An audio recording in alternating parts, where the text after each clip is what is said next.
Hello, വർഷങ്ങൾക്ക് ശേഷം എന്നുള്ളൊരു മൂവി ഞാൻ പോയി കണ്ടു. ഒത്തിരി റിവ്യൂ കണ്ടിട്ട് ഞാൻ പോയി മൂവി കണ്ടേ. എനിക്കറിയില്ല ഇപ്പോഴും എന്തിനാണ് ഇത്രയും ഈ ഒരു മൂവിക്ക് ഇത്രയും ഹൈപ്പും ഇത്രയും റിവ്യൂ കൊടുത്തേക്കുന്നതെന്ന്. കാരണം ഞാൻ ആ മൂവി പോയി കണ്ടപ്പോൾ ഞാൻ ആവേശം പോയി കണ്ടായിരുന്നു. ആവേശം മൂവി കണ്ടായിരുന്നു. അതിന്റെ റിവ്യൂ ഞാൻ ചാനലിൽ ഇട്ടിട്ടുണ്ട്. ആ സമയത്ത് വർഷങ്ങൾക്ക് ശേഷം എന്നുള്ള ഒരു മൂവി കാണാൻ വേണ്ടി ടിക്കറ്റ് നോക്കിയപ്പോൾ ഭയങ്കര ബുക്കിംഗ് ആയിരുന്നു. അത് കഴിഞ്ഞ് ഞാൻ റിവ്യൂ എടുത്ത് നോക്കി. എന്തുകൊണ്ട് ഇത്രയും ബുക്കിംഗ് വന്നപ്പോൾ ഞാൻ റിവ്യൂ എടുത്ത് നോക്കിയപ്പോഴേക്കും മൂവി മറ്റു സംഭവമാണ്, ഭയങ്കര സംഭവമാണ്, അതാണ് ഇതാണ് എന്നൊക്കെ പറഞ്ഞു കണ്ടു. അപ്പൊ ഞാൻ വിചാരിച്ചു പിന്നെ ഞാൻ ബുക്ക് ചെയ്യാൻ നോക്കിയിട്ട് എനിക്ക് ടിക്കറ്റ് കിട്ടുന്നുണ്ടായില്ല. അപ്പൊ ഞാൻ വിചാരിച്ചു നമുക്ക് പതിയെ കാണാം, ഞാൻ റിവ്യൂ ഇടുന്നില്ല എന്ന് വിചാരിച്ചു. പക്ഷെ മൂവി കണ്ടതിന് ശേഷം ഞാൻ ആ ഒരു തീരുമാനം മാറ്റി വൈകിട്ടാണെങ്കിലും റിവ്യൂ ഇടണമെന്ന്. അതാണ് ഞാൻ ഇപ്പൊ റിവ്യൂ പറയാനായിട്ട് കാര്യം. റിവ്യൂ അല്ല, എനിക്ക് തോന്നിയ കാര്യം, എനിക്ക് ആ മൂവിയിൽ എനിക്ക് തോന്നിയ കാര്യം പറയണമെന്ന് വിചാരിച്ചു. എന്തിനാണ് ഇത്രയും ഈ ഒരു മൂവിക്ക് ഇത്രയും ഹൈപ്പ് കൊടുത്തത്? കാരണം ആ മൂവിയിൽ അതിന് മാത്രമുള്ള ഒന്നുമില്ല. സാധാരണ ഒരു മൂവി, അതിൽ ഭയങ്കര സംഭവമായിട്ടുള്ള കാര്യങ്ങളൊന്നും ആ മൂവിയിൽ എനിക്ക് കാണാൻ പറ്റിയില്ല. പേഴ്സണലി ഞാൻ എൻ്റെ പേഴ്സണലായിട്ടുള്ള അഭിപ്രായം പറയുന്നത്, എനിക്ക് പേഴ്സണലി അതിൽ ഈ പറയുന്ന ഹൈപ്പിനുള്ളത് ഒന്നും എനിക്ക് ആ മൂവി കാണാൻ പറ്റിയില്ല. എല്ലാവരും പറഞ്ഞു പ്രണവ് അടിപൊളിയായിട്ട് അഭിനയിച്ചേക്കുന്നത്, അതേപോലെ തന്നെ ധ്യാൻ ശ്രീനിവാസനൊക്കെ തകർത്ത് അഭിനയിച്ചിട്ടുണ്ട്, ചിരിച്ച് മരിക്കും അങ്ങനെയൊക്കെ പറഞ്ഞായിരുന്നു. അതൊക്കെ കേട്ടിട്ടാണ് സത്യം പറഞ്ഞാൽ ഒന്ന് ചിരിക്കാലോ, കാരണം ആവേശം അത്യാവശ്യം ചിരിക്കാനുള്ള പടമാണ്. അതേപോലെ തന്നെ അത് കഴിഞ്ഞിട്ട് നമുക്കൊന്ന് ചിരിക്കാലോ എന്നുള്ള രീതിയിലാണ് ഞാൻ മൂവി പോയി കണ്ടത്. പക്ഷെ ഞാൻ മൂവി കണ്ടപ്പോൾ ഞാൻ വിചാരിച്ചു ഇതിൽ എന്താണ് ധ്യാൻ ചിരിപ്പിക്കാനായിട്ട് ഇതിൽ ചെയ്തേക്കുന്നത്, അതുപോലെ എന്താണ് പ്രണവ് ഇതിൽ ചിരിപ്പിക്കാനായിട്ട് ചെയ്തേക്കുന്നത്? ഒന്നുമില്ല. ശരിയായിരിക്കും, ധ്യാന്റെ കരിയറിൽ എടുത്ത് വെച്ച് നോക്കണമെങ്കിൽ ഇത്രയും നാൾ, അതായത് ഈ കുറച്ച് നാളായിട്ട് ധ്യാൻ അഭിനയിച്ച് വരുന്ന മൂവിയിൽ വെച്ച് കമ്പയർ ചെയ്യണമെങ്കിൽ ഇതിൽ ധ്യാൻ ബെറ്റർ പെർഫോമൻസാണ് ചെയ്തേക്കുന്നത്. അല്ലാതെ ധ്യാൻ തകർത്ത് അഭിനയിച്ചു എന്ന് പറയാൻ മാത്രം ഒന്നും ഇതിൽ എനിക്ക് കാണാൻ പറ്റിയില്ല, സത്യം പറയാലോ. ഇനി നിങ്ങൾക്ക് എന്താണ് ഈ മൂവിയിൽ? കാരണം കുറെ പേര് ഇപ്പോഴും നല്ല സൂപ്പർ പടം എന്നൊക്കെ പറയണം. നിങ്ങൾക്ക് എന്താണ് ഈ മൂവിയിൽ അത്രയും ഭംഗിയും എത്രയും സൂപ്പറായിട്ട് തോന്നിയെന്നുള്ളത് നിങ്ങളുടെ അഭിപ്രായം ഒന്ന് കമന്റ് ചെയ്യുക. അതേപോലെ നിങ്ങൾക്ക് മൂവി കണ്ടിട്ട് നിങ്ങൾക്ക് എന്താ പേഴ്സണലായിട്ട് തോന്നിക്കണേ എന്നുള്ളത് ഇതിന്റെ കമന്റ് ബോക്സിൽ ഒന്ന് കമന്റ് ചെയ്യുക. എനിക്കൊന്നും അറിയാനായിട്ടാണ്. ഓക്കെ, അപ്പൊ എനിക്ക് പേഴ്സണലി എനിക്ക് ഇത്രയും സംഭവമായിട്ടൊന്നും ഫീൽ ചെയ്യില്ല. ഞാൻ പറഞ്ഞില്ല, ധ്യാന്റെ ഇത്രയും നാളത്തെ കരിയർ വെച്ച് നോക്കണമെങ്കിൽ അതിലും ബെറ്റർ ആയിട്ട് ധ്യാൻ ഇതിൽ അഭിനയിച്ചിട്ടുണ്ട്. അല്ലാതെ വേറെ വലിയ സംഭവമായിട്ടൊന്നുമില്ല. പിന്നെ അടുത്തത് എടുത്തു പറയുകയാണെങ്കിൽ പ്രണവിന്റെ ഭയങ്കര സംഭവം. പ്രണവിന്റെ രണ്ട് ഇത് കാണിക്കുന്നുണ്ട്. അതായത് അവരുടെ ചെറുപ്പകാലം, വയസ്സായിട്ടുള്ള കാലം കാണിക്കുന്നുണ്ട്, വാർദ്ധക്യകാലം കാണിക്കുന്നുണ്ട്. അതില് ചെറുപ്പകാലത്ത് ഓക്കെ, കുഴപ്പമില്ല എന്ന് പറയാം. അപ്പോഴും കുഴപ്പമില്ലെന്ന് എനിക്ക് പേഴ്സണലി പറയാനുള്ളൂ. പിന്നെ പ്രായമായിട്ടൊക്കെ അഭിനയിക്കുന്ന സീനുണ്ട് പ്രണവൊക്കെ. എന്തെന്നായാലും ഒന്നുമില്ല, എനിക്ക് ഒന്നും തോന്നിയില്ല. കാരണം പ്രായമായപ്പോ മുടിയും വളർന്നു, മുടിയും നരച്ചിട്ടുണ്ട്. അഭിനയമെല്ലാം, അതായത് പ്രായമായിട്ട് അഭിനയിക്കുന്ന സമയത്ത് നമ്മളും മോഹൻലാലിന്റെ പടമൊക്കെ കണ്ട് മമ്മൂട്ടിയൊക്കെ അഭിനയിച്ചത് കണ്ടു വന്നതാ.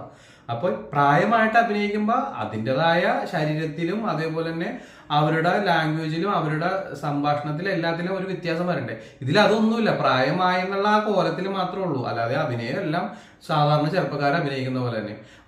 ഇതിൽ ധ്യാൻ കുറച്ച് വ്യത്യാസം വരുത്തിയിട്ടുണ്ട്. കാരണം ധ്യാൻ പ്രായമായിട്ട് അഭിനയിക്കുമ്പോൾ ചെറുപ്പകാലത്തിൽ വെച്ച് നോക്കുമ്പോൾ അതിൽ ചെറിയൊരു വ്യത്യാസം വന്ന് ധ്യാൻ അഭിനയിച്ചിട്ടുണ്ട് അതിൽ. അത്രേ ഉള്ളൂ. പിന്നെ മൂവി സാധാരണ ഒരു മൂവി, വെറുതെ ചുമ്മാ കണ്ടിരിക്കാം. കുറച്ച് ഓപ്പൺ ആയിട്ട് പറയാലോ, ഫസ്റ്റ് ഹാഫ് അത്യാവശ്യം നല്ല രീതിയിൽ ബോറടിയാണ്. അത് കഴിഞ്ഞിട്ട് സെക്കൻഡ് ഹാഫിലോട്ട് വരുമ്പോൾ നിവിൻ പോളി വന്ന് കയറുന്നുണ്ട്. അതാണ് ആ ഒരു മൂവിക്ക് കുറച്ച് ഉണർവ് വന്നേക്കുന്നത്. അതായത് നിവിൻ പോളി വന്ന് കയറി അഭിനയിക്കുന്ന സമയത്ത് നമുക്ക് കുറച്ചധികം ചിരിക്കാനുണ്ട്.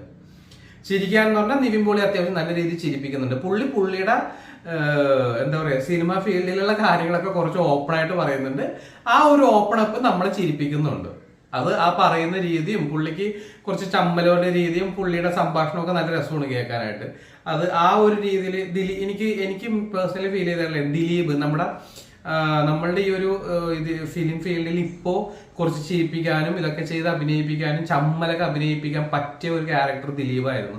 ഇപ്പൊ ദിലീപ് ഔട്ടായിട്ട് ചെറിയ രീതിയിൽ ഔട്ടായിട്ട് നിൽക്കുമ്പോൾ ആ സെയിം റോളൊക്കെ അത്യാവശ്യം നല്ല രീതിയിൽ ലീഡ് ചെയ്യാൻ പറ്റുന്ന ഒരാൾ നിവിൻ പോളി ആയിപ്പോൾ ഉള്ളത്. പുള്ളി അതൊക്കെ ആ ഒരു സംഭവമൊക്കെ അടിപൊളിയായിട്ട് ചെയ്തു. അത് ഈ പടത്തിൽ ചെയ്തിട്ടുണ്ട്. ഈ പടത്തിൽ ശരിക്കും പറയാനായിട്ടുണ്ടെങ്കിൽ അത് നിവിൻ പോളിയുടെ സംഭവം മാത്രമാണ്. പിന്നെ കുറച്ച് അജു റൈസിന്റെ കേസും. അജു റൈസും അത്യാവശ്യം കുറച്ച് നല്ല രീതിയിൽ ചെയ്തിട്ടുണ്ട്. പുള്ളി കുറച്ച് ചിരിപ്പിക്കുന്നുണ്ട്. നിവിൻ പോളി അത്യാവശ്യം, ശരിക്കും നിവിൻ പോളിയാണ് ഈ പടത്തിൽ എന്തെങ്കിലും നമുക്ക് തന്നെ ഉണ്ടെങ്കിൽ അത് നിവിൻ പോളിയുടെ ആ ഒരു സെക്ഷൻ മാത്രമാണ്, അല്ലാതെ ഈ പടത്തിൽ വേറെ ഒന്നുമില്ല. എന്തിനാണ് ഈ പടത്തിന് ഇത്രയും ഹൈപ്പ് കൊടുത്തേക്കുന്നത് എനിക്ക് ഇപ്പോഴും അറിയാൻ പാടില്ല.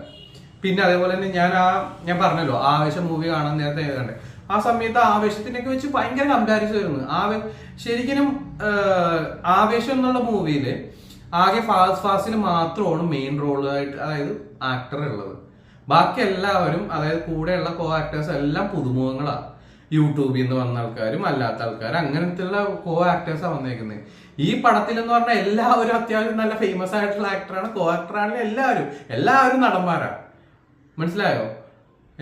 എന്നിട്ട് ശരിക്കും അഭിനയം അതായത് അഭിനയിച്ച് കാണിച്ച്, അതായത് ഓരോ ക്യാരക്ടർ വരുമ്പോൾ ആ ക്യാരക്ടർ അനുസരിച്ച് എങ്ങനെ ചേഞ്ച് ചെയ്ത് അഭിനയിക്കണമെന്ന് നല്ല സൂപ്പറായിട്ട് വെടിപ്പായിട്ട് ശരിക്കും ആവേശം എന്നുള്ള മൂവിയിൽ ഫാസിൽ കാണിച്ചു തന്നിട്ടുണ്ട്.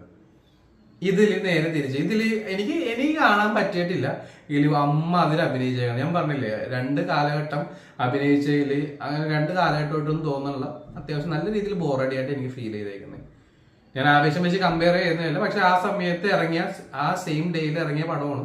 ഭയങ്കരമായിട്ട് കമ്പാരിസൺ ഒക്കെ വേറെ ആൾക്കാരും ചെയ്തിട്ടുണ്ട്. അത് കാരണം ഞാൻ പറയണത്, അഭിനയിച്ച് തകർത്തേക്കുന്ന മൂവി എന്ന് പറഞ്ഞാൽ ആവേശം തന്നെയാണ്. ആവേശത്തിൽ ഓരോ ക്യാരക്ടർ വരുമ്പോൾ അതിനായിട്ടുള്ള ചേഞ്ച് വന്നം അല്ലെ, എനിക്ക് അങ്ങനെ തോന്നുന്നത്. കാരണം ആ ഒരു ക്യാരക്ടർ എല്ലാവരും ഒരുപോലെയല്ല, നമ്മുടെ ഈ 5 പേരിലെടുത്താൽ പോലും ഒരുപോലെയല്ല. അപ്പൊ ഓരോ ക്യാരക്ടർ അനുസരിച്ച് ആൾക്കാർ മാറണം. അത് നല്ല വെടിപ്പായിട്ട് ആ ഒരു ക്യാരക്ടറിന് പറ്റിയ രീതിയിൽ പുള്ളി വേഷവും മാറി നല്ല രീതിയിൽ വെടിപ്പായിട്ട് അഭിനയിച്ച് പോയിട്ടുണ്ട്. അതും ഒരു കോ ആക്ടേഴ്സോ വേറൊരു ലീഡിങ് ആക്ടേഴ്സോ ആക്ട്രസോ ഒന്നുമില്ലാതെ ഒറ്റക്ക് നിന്ന്, അതും ആ പുതിയ പിള്ളേരെയും വെച്ച് അഭിനയിച്ച് ഹിറ്റാക്കിയിട്ടുണ്ട്. പക്ഷെ അതൊക്കെ വെച്ച് ഇത് നോക്കണമെങ്കിൽ ഇതൊന്നുമല്ല. എനിക്ക് അങ്ങനെയാണ് പേഴ്സണൽ ഫീൽ ചെയ്തത്. അപ്പൊ ഈ ഒരു അഭിപ്രായം എനിക്ക് വന്ന് പറയണമെന്ന് തോന്നി. നിങ്ങൾക്ക് അതിൽ എന്തെങ്കിലുമൊക്കെ തോന്നിയിട്ടുണ്ടെങ്കിൽ, നിങ്ങൾ പടം കണ്ട ആൾക്കാരാണെങ്കിൽ, ഇനി കാണാനിരിക്കുന്ന ആൾക്കാരാണെങ്കിൽ, ഇത്രയേ ഉള്ളൂ ഈ പടം കണ്ട ആൾക്കാരാണെങ്കിൽ നിങ്ങൾക്ക് എന്താ തോന്നിയേക്കണേ എന്നുള്ളതൊന്ന് അഭിപ്രായം പറയാം. ഓക്കെ.